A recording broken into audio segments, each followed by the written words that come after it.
Doctor ने बोला immediately अभी हॉस्पिटल लाके एनआईसीयू में एडमिट करिए। जब मैंने फर्स्ट टाइम अपने बेबी को देखा ना, तो पूरे उसके नाक में पाइप्स थे, उसके मुंह में पाइप था, उसके हाथों में। जो आपका सबसे बड़ा डर होता है ना पूरे प्रेगनेंसी में, कि आपका बच्चा सेफ रहे। आपको और कुछ नहीं चाहिए होता है, आप हर दर्द सहने के लिए तैयार होते हो। बट उस पॉइंट पे मेरा बच्चा सेफ है कि नहीं, मुझे यही नहीं पता था।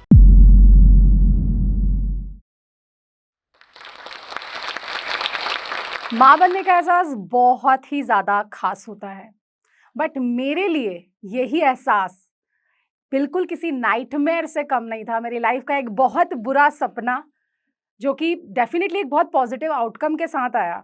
बट माँ बनने का जो मेरा सपना था, वो इतना डिफ़िकल्टी से पूरा होगा, ये मैंने कभी नहीं सोचा था। नमस्ते, मेरा नाम है प्रियंका घोष। मैं एक कंटेंट क्रिएटर हूँ और मेरे चैनल का नाम है Priyanka Ghosh. I am also a mother and आज के इस वीडियो में मैं आपसे शेयर करने वाली हूँ मेरी बहुत ही ज़्यादा हाई रिस्क प्रेगनेंसी के बारे में। तो बात है कुछ 2020 की, जब कोविड आया। अब मुझे हमेशा से दिमाग में ये था मेरी शादी से पहले से, कि यार 26 में मेरी शादी हो जानी चाहिए, 28 पे मेरा बच्चा हो जाना चाहिए, because I always had this in mind कि मुझे हाइपोथायरायडिज़्म है। हाइपोथायरायडिज़्म के साथ मुझे पीसीओएस भी है।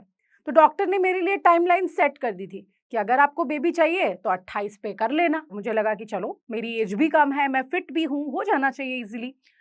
So the first time we tried in June, I got pregnant, but it was a chemical pregnancy.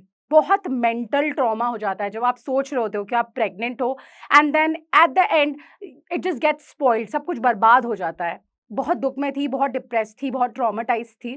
But उस टाइम पे मेरी फैमिली ने और मेरे हस्बैंड ने मेरे को काफ़ी हिम्मत बंधाई कि नहीं, ठीक है, कोई बात नहीं, इट्स ओके, हम लोग ज़्यादा कुछ एक्सपेक्ट नहीं करेंगे, लेट्स ट्राई। हमने फिर से जुलाई में ट्राई किया, बट नथिंग हैपेंड।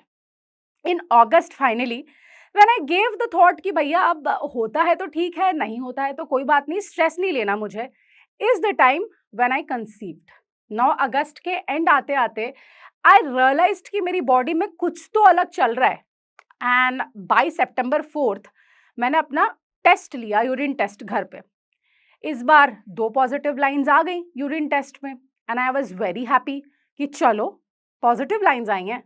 बट मेरे हस्बैंड ने बोला ज़्यादा एक्सपेक्टेशन मत रखो, ऐसा नहीं होना चाहिए कि तुम एक्सपेक्ट करो एंड देन उसके बाद फिर पिछली बार के जैसा कुछ हो जाए, इसलिए हम ज़्यादा नहीं सोचेंगे ना, हम ज़्यादा होप करेंगे। चलो हम दोबारा टेस्ट करते हैं and let's go to the doctor. तो हम लोग दोबारा टेस्ट किए, तिबारा टेस्ट किया। आई लिटरली हैव एक 10 टेस्ट किट का पैकेट जिसमें सारे टेस्ट मैंने रखे हुए थे, एंड सबके सब पॉजिटिव आए। फिर भी मैंने ज़्यादा होप्स नहीं रखी, क्योंकि मुझे पता था मुझे मेरी किस्मत में ना कभी भी कोई भी चीज़ ईज़िली नहीं मिलती है। हर चीज़ के लिए मुझे बहुत स्ट्रगल करना पड़ता है। Then we went to the doctor और डॉक्टर ने मेरा फर्स्ट अल्ट्रासाउंड मुझे सजेस्ट कर दिया। उसके बाद हमारा अल्ट्रासाउंड हुआ। अल्ट्रासाउंड में हमें एक शॉकिंग चीज़ पता चली, ये कि मेरे दोनों ओवरीज़ में सिस्ट तो थे ही, बट जिस ओवरी से मेरे एग रिलीज़ हुआ था और जिससे मैं प्रेग्नेंट हुई हूँ, उसमें काफ़ी बड़े-बड़े हेमोरेजिक सिस्ट्स हैं। ना उस टाइम पे तो डॉक्टर ने बोला your faulty ovary has given you this egg, जिससे आपने कंसीव किया है। मैंने बोला चलो ठीक है, कंसीव कर लिया ना, फॉल्टी ओवरी है जो भी, एक बार मेरा कंसीव हो गया, that's it, I just want a one baby and done. उसके बाद the things started going good, I got pregnant, सब मेरा ध्यान रखने लगे एक राजकुमारी की तरह, and I was feeling on the top of the world. उस टाइम पे मल्टीपल टाइम्स मेरे पे ये थॉट आया मेरे दिमाग में, आई वोंट लाई, कि क्या मुझे ये प्रेगनेंसी कंटिन्यू करनी है, क्या मैं ये झेल पाऊंगी।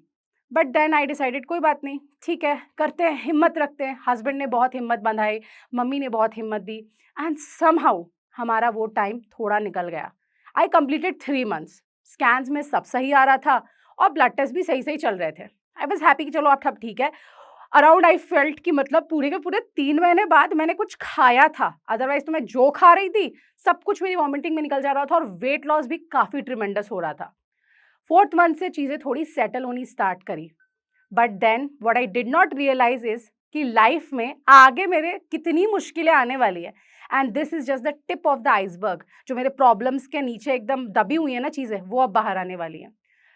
4th मंथ क्रॉस हुआ happily, and around 5th month बहुत चक्कर आने लग गए, सर घूमने लगा, ऐसे लगा कि बेहोश हो जाऊंगी, सर में एकदम जोर की पेन, बहुत जोर की पेन, बहुत कमजोरी।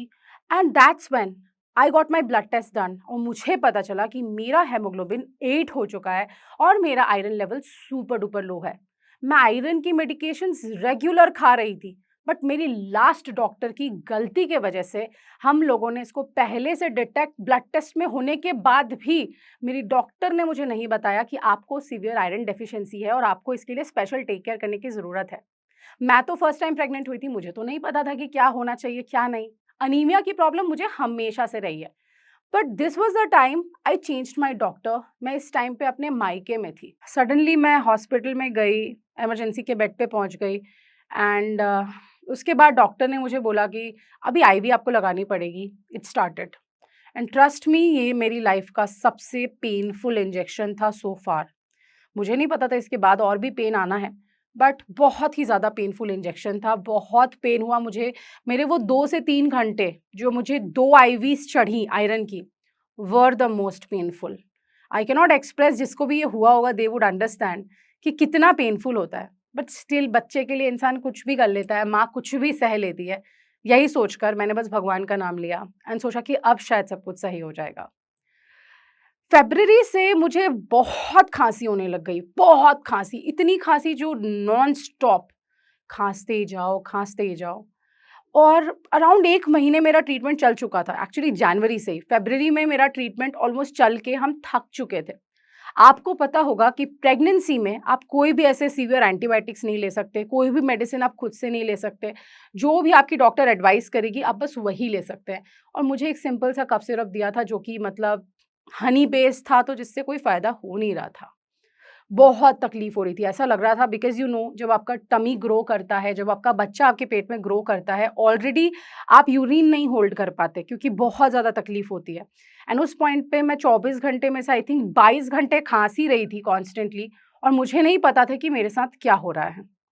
उसके बाद फाइनली आई डिसाइडेड कि मैं पल्मोनोलॉजिस्ट के पास जाऊँगी। अब बात ये भी है कि ये जो दौरान था, ये जो समय था, ये वो समय था जब कोविड अपने पीक पे था। किसी भी डॉक्टर के पास जाना अपने आप में एक एडेड रिस्क था। हम किसी तरीके से अपॉइंटमेंट लेकर पहुँच गए पल्मोनोलॉजिस्ट के पास। वहाँ उन्होंने मेरे को चेक किया और उन्होंने बोला कि ये नॉर्मल खाँसी नहीं है, this is asthma. And I was like, अभी प्रेगनेंसी में ये कैसे हो गया? मेरे को तो ये प्रॉब्लम कभी नहीं थी। डॉक्टर ने बोला कि अभी हम ज़्यादा कुछ तो नहीं कर सकते हैं, बस आपको इन्हेलर दे सकते हैं और आपको थोड़ा-सा कुछ-कुछ सजेशंस दे सकते हैं जिससे आप बेटर फ़ील करो। फाइनली मुझे पता चला कि अपने प्रेगनेंसी के अराउंड 6-7th मंथ के अराउंड मैं अस्थमा से ग्रसित हूँ और मेरे को अब इसके साथ भी जीना पड़ेगा। पर ठीक है, बेबी ठीक से ग्रो कर रही थी, तो सब कुछ सही था। उसके बाद मेरी लाइफ़ का सबसे टर्निंग पॉइंट आया।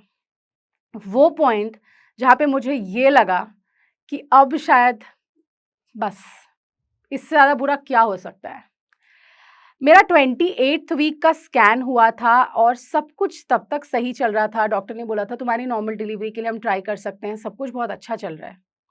बट देन सडनली मेरे दोनों पाम्स में और पैरों के फुट में बहुत ज़्यादा खुजली होने लग गई। ऐसी खुजली जिसमें आपको ऐसा मन करेगा कि आप अपनी चमड़ी उधेड़ दो, आप अपनी चमड़ी निकाल लो। पूरे टाइम मैं सिर्फ स्क्रैच कर रही थी खुद को और मुझे हमेशा से एक आदत है, पता नहीं अच्छी या बुरी, मैं गूगल बहुत करती हूँ। तो मैंने फटाफट से गूगल किया कि आखिर ये क्या प्रॉब्लम है जिसकी वजह से मुझे इतनी ज़्यादा इचिंग हो रही है। तब मुझे गूगल ने बोला कि ये IHCP हो सकता है, intrahepatic cholestasis of pregnancy, which is a high risk disease जो आपके प्रेगनेंसी को बहुत हाई रिस्क बना देता है। और इस पॉइंट पे मैं बहुत डर गई। मैं मेंटली प्रिपेयर्ड थी कि अब शायद डॉक्टर से ऐसे ही कुछ सुनने को मिलेगा। मैं और मेरे हस्बैंड डॉक्टर के पास पहुँचे एंड डॉक्टर ने मुझे फटाफट से ब्लड टेस्ट करने के लिए बोल दिया। मैंने ब्लड टेस्ट कराया और जब हम अगले दिन अपने टेस्ट के रिपोर्ट्स लेके पहुँचे, बाय द टाइम मेरे को पता था, ये एक लिवर रिलेटेड डिज़ीज़ है जिसमें आपका बाइल बहुत बढ़ जाता है और बहुत सारी चीज़ें हैं, जिसकी वजह से बेबी को जो ब्लड सप्लाई होता है मदर के तरफ से, वो ब्लॉकेज हो जाती है, अच्छे से ब्लड सप्लाई नहीं होता, बेबी को फूड नहीं मिलता, बेबी को ऑक्सीजन नहीं मिलता। एंड जब मेरे को डॉक्टर ने बैठाया, उन्होंने बोला तुम बैठो, मुझे तुमसे बहुत ज़रूरी बात करनी है। मैंने बोला बताइए डॉक्टर। उन्होंने मुझे ये बोला कि प्रियंका, अब तक तुम्हारी प्रेगनेंसी एक बिल्कुल नॉर्मल प्रेगनेंसी थी, बट इस पॉइंट से तुम्हारी प्रेगनेंसी बहुत ही हाई रिस्क प्रेगनेंसी हो चुकी है। मैं बिल्कुल शॉक में चली गई 2 मिनट के लिए कि क्या बोल रही हैं डॉक्टर, क्या हो रहा है? एंड उसके बाद उन्होंने मेरे को ये समझाया कि ये बेबी के लिए बहुत फेटल होता है। अगर हमने अभी सही मेजर्स नहीं लिए तो बच्चे की जान भी जा सकती है पेट में और ऐसा भी हो सकता है कि बेबी ना रहे। इसलिए हमें बहुत ज़्यादा ध्यान रखने की ज़रूरत है।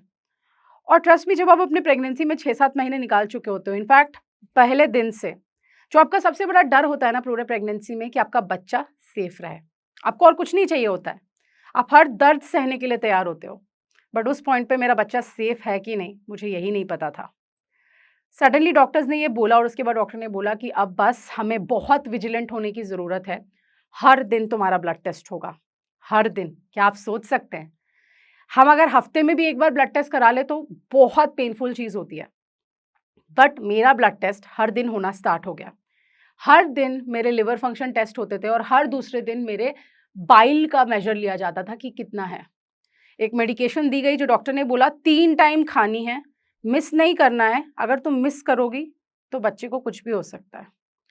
उसके बाद मैंने दवाइयाँ लेनी स्टार्ट करी, कांस्टेंट हर वीक मेरे अल्ट्रासाउंड्स होने लग गए, सब कुछ सही चल रहा था तो 32-33 वीक्स के अराउंड मेरी डॉक्टर ने मुझे बोला कि प्रियंका हमें तुम्हें अब देने पड़ेंगे स्टीरॉयड के इंजेक्शंस क्योंकि तुम्हारा बच्चा कभी भी हो सकता है एंड आपको पता होगा या नहीं अगर पता होगा तो प्रेगनेंसी फुल टर्म होती है 41 वीक्स की और जो बच्चे 37 वीक्स के बाद पैदा होते हैं उनको टर्म बेबी बोला जाता है। बट 41 वीक्स तक बच्चा अपना वेट गेन करता है। एट 37 वीक्स उनका ऑर्गन डेवलपमेंट हो चुका होता है। कि जब डॉक्टर ने मुझे ये बोला था कि तुम्हारा प्रेगनेंसी अब हाई रिस्क हो गया है, उसके साथ डॉक्टर ने मुझे ये भी बोला था कि तुम अब एक सी सेक्शन के लिए मेंटली प्रिपेयर्ड रहना क्योंकि बिल्कुल ऐसा हो सकता है कि हमें इंस्ट्रूमेंटल डिलीवरी करानी पड़े। एंड 37 वीक्स से ज़्यादा एक दिन भी हम तुम्हारे बच्चे को तुम्हारे पेट में नहीं रख सकते, वरना बच्चे की जान भी जा सकती है क्योंकि इस कंडीशन में बच्चा बहुत डिस्ट्रेस में रहता है। आई रिमेंबर मैंने और मेरे हस्बैंड ने वो अल्ट्रासाउंड वाली एक छोटी सी डिवाइस आती है जिससे आप हार्ट बीट सुन सकते हो बच्चे की। जब आप डॉक्टर के पास जाते हो, गायनेकोलॉजिस्ट के पास, वो हमेशा ये चेक करते हैं जब आप प्रेग्नेंट होते हो। हम लोगों ने वो डिवाइस खरीद ली कि हम सब समय हार्ट बीट सुनते रहेंगे। सारी दिन हमारे दिमाग में यही टेंशन होती थी कि बच्चे ने सही से मूव किया, नहीं किया, कितनी बार मूव किया। और अगर थोड़ा-सा भी मूवमेंट कम होता था ना, तो ऐसा लगता था कि बस। उसके बाद अराउंड 34th वीक 2 दिन मुझे हॉस्पिटल जाना पड़ा और मुझे मेरी लाइफ का सबसे पेनफुल इंजेक्शन लेना पड़ा व्हिच इज़ स्टेरॉइड्स एंड वो लगता है आपके हिप पे और वो बहुत पेनफुल होता है, बहुत, बहुत, बहुत ज़्यादा। इंजेक्शंस क्या है क्या पेन हो सकता है, मैंने उस टाइम पे रियलाइज़ किया। मुझे ऐसे लेना पड़ता था सुबह-शाम, सुबह-शाम। वो 4 इंजेक्शंस मेरी लाइफ में दोबारा मैं नहीं भूल सकती उस बारे में। और कभी अभी जब मुझे कोई बोलता है ना कि सेकंड बेबी भी कर लो, मैं बोलती हूँ बस मुझे याद आ जाता है वो टाइम, बहुत पेनफुल था। उसके बाद वो मेंटल ट्रॉमा तो चल ही रहा था, then suddenly around 35 weeks 6 days, 36 weeks भी नहीं हुए थे, मैं सडनली एक दिन सुबह नींद से उठी और मुझे कमर में राइट साइड से पेन होना स्टार्ट किया। नो इस पॉइंट पे मुझे नहीं पता था कि लेबर पेन क्या होता है और ये वो टाइम था जब कोविड का सेकंड वेव पीक पे था। उसके बाद मैं बहुत डर गई। मैं फटाफट से उठी, मैंने अपनी मम्मी को बताया कि मम्मी मुझे काफ़ी ज़्यादा पेन आ रहा है राइट साइड से एंड आई डोंट नो ये क्या है। तो मम्मी ने बोला ये लेबर पेन है। मैं बहुत डर गई कि अभी तो टाइम भी पूरा नहीं हुआ है। तो डॉक्टर ने भी यही सजेस्ट किया कि हमें सी सेक्शन ही करना पड़ेगा। उसके बाद मेरी बेबी का जन्म हुआ और डॉक्टर्स भागते हुए मेरे हस्बैंड के पास पहुँचे। मेरे हस्बैंड बताते हैं कि उस टाइम पे वो बहुत डर गए थे क्योंकि ना हाथ में बेबी था, ना ऑपरेशन बीच में था एंड डॉक्टर्स ने आके बोला कि एक कॉम्प्लिकेशन आ गया, हमें आपके साइन चाहिए। तो मेरे हस्बैंड ने बोला कि वो उस समय कुछ रिएक्ट ही नहीं कर पा रहा था, तो डॉक्टर ने बोला कि एक फ़ोटो दिखाई मेरे हस्बैंड को कि ये देखो हमने प्रियंका का पेट खोला है और इसकी राइट ओवरी में इतना बड़ा सिस्ट है। याद है? वही सिस्ट जो शुरुआत में मेरी डॉक्टर ने मुझे बताया था कि मेरी ओवरी में है जिससे मैंने कंसीव किया है, वो उस टाइम काफ़ी छोटा था। बट इस पूरी प्रेगनेंसी के दौरान हमें पता ही नहीं चला क्योंकि बेबी जब आ जाता है तो आपकी ओवरीज़ विज़िबल नहीं होती है आपके अल्ट्रासाउंड में, कि मेरा सिस्ट एक लेमन के साइज़ का हो चुका था। आई वुड से मेरी बेटी ने मेरी जान भी बचाई है क्योंकि अगर वो नॉर्मली पैदा होती तो मुझे पता ही नहीं चलता कि ऐसा भी कुछ है।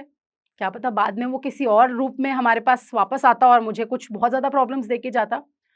बट उस टाइम पे मेरी एक सर्जरी के साथ मेरा ओवरी भी कटा एंड देन सिस्ट भी रिमूव हुआ। मेरे को थोड़ी देर बाद पोस्ट ऑपरेटिव केयर में होश आया एंड जब होश आया ना तो सबसे पहला सवाल था, मेरा बच्चा ठीक है? इन द मीनवाइल पीछे बच्चे को लेके भागे हैं डॉक्टर्स। मेरे हस्बैंड को जस्ट 1 सेकंड के लिए दिखाया, मेरी मम्मी और मेरी बहन को 1 सेकंड के लिए बेबी को दिखाया और दे रश टू द एनआईसीयू क्योंकि बच्चा बहुत फास्ट ब्रीथ कर रहा था, उसके लंग्स फुली डेवलप नहीं थे। वहाँ एडमिट होने के बाद मेरी बेबी को एक सीपैप मशीन होती है उसमें डाला गया, जो लेवल 1 एनआईसीयू केयर होता है, जो सबसे हाई केयर होता है, उसमें डाला गया एंड डॉक्टर ने बोला कि शायद कुछ घंटे में बाहर आ जाए। मेरी बेटी का जन्म हो गया था बट मैंने उसको देखा नहीं था। जब मैंने फर्स्ट टाइम अपने बेबी को देखा ना तो पूरे उसके नाक में पाइप्स थे, उसके मुंह में पाइप था, उसके हाथों में अलग-अलग मशीनें लगी हुई थी। मुझे हॉस्पिटल ने बोला अब आपको हम रिलीज़ कर रहे हैं, लेकिन मेरी बच्ची को रिलीज़ नहीं कर रहे थे। मुझे तो घर जाना था, व्हीलचेयर में बैठ गई मैं, लेकिन मेरा बच्चा हॉस्पिटल में ही रह गया। एक बहुत विजुअल मतलब हमने सोचा था, प्लान किया था कि जब हमारी बेबी घर आएगी ना, हम गाड़ी को सजाएँगे, हम घर पे पूरे फूल फैलाएँगे और हम उसको वैसे वेलकम करेंगे, मुझे और मेरी बेबी को। बट वो नहीं हो पाया। मेरी बेटी को हम घर तो ले आए बट बहुत शॉर्ट लिव्ड थी हमारी खुशियाँ, बहुत थोड़े देर की खुशियाँ थी। उसकी छठी करनी थी हमें और बाय द टाइम वो घर आई वो 3-4 दिन की हो चुकी थी। बस 1 दिन घर में रही थी। छठी वाले दिन वो काफ़ी पीली हो गई थी, तो हमें पता था कि उसको जॉन्डिस है, पर डॉक्टर ने बोला था एक बार ब्लड टेस्ट ज़रूर कराना। तो वैसे भी एनआईसीयू से जो बच्चे आते हैं उनको टेस्ट कराना पड़ता है वापस ले जाकर। हमने टेस्ट कराया छठी वाले दिन, पूरा घर सजा लिया, छठी होनी है, गेस्ट को बुला लिया, बहुत कुछ कर लिया प्लानिंग, बट वही ना, हमें कोई खुशी ईज़िली थोड़ी मिलती है। शाम को ब्लड टेस्ट का रिपोर्ट आया कि हमारी बेबी का जॉन्डिस 17 या 18 पॉइंट पे है and it's very severe and doctor ने बोला इमीडिएटली अभी हॉस्पिटल लाके एनआईसीयू में एडमिट करिए। और सी सेक्शन के बाद जनरली रिकमेंडेड होता है कि आपको पूरा रेस्ट लेना है, बट मैं रेस्ट नहीं ले पाई, जिसके वजह से मेरे जो स्टिचेस हैं वो पूरे पक गए और पूरी स्वेलिंग हो गई। मुझे 103.5 बुखार आने लग गया और मेरे स्टिचेस के नीचे पस भर गया। उस टाइम पे डॉक्टर ने ये भी बोला कि अगर तुम्हारा ये पस इससे नहीं सेटल हुआ तो हमें पंचर करना पड़ेगा तुम्हारे स्टिचेस पे एंड पस को बाहर निकालना पड़ेगा। वो सब सुन के मैं बस ये नहीं समझ पा रही थी कि इतना कॉम्प्लिकेटेड क्यों है माँ बनना, इतना कॉम्प्लिकेटेड क्यों है। That was my journey. अभी अगर कोई बोलेगा ना कि दूसरा बेबी करो, मुझे बहुत डर लगता है यार। मुझे बहुत अच्छे लगते हैं 2 बच्चे, मुझे बहुत अच्छा लगता है कि सिबलिंग होना बहुत ज़रूरी है, but this trauma will live with me forever. जो ट्रॉमा मैंने गो थ्रू किया है, I hope nobody else has to go through this. आज के इस वीडियो में मैं यही मैसेज आप लोगों को देना चाहती थी कि प्रेगनेंसी बहुत ईजी भी हो सकती है, बहुत डिफ़िकल्ट भी। किसी को नहीं पता होता है कि किसका प्रेगनेंसी जर्नी कैसा रहेगा। मेरा जैसा भी रहा, एट द एंड सब अच्छा हुआ and I am so grateful to God for this. Thank you so much Josh Talks pregnancy warriors. आज मुझे ये मौका मिला कि मैं अपनी बेटी और अपनी इस कहानी को लोगों तक पहुंचा पाई। Thank you so much.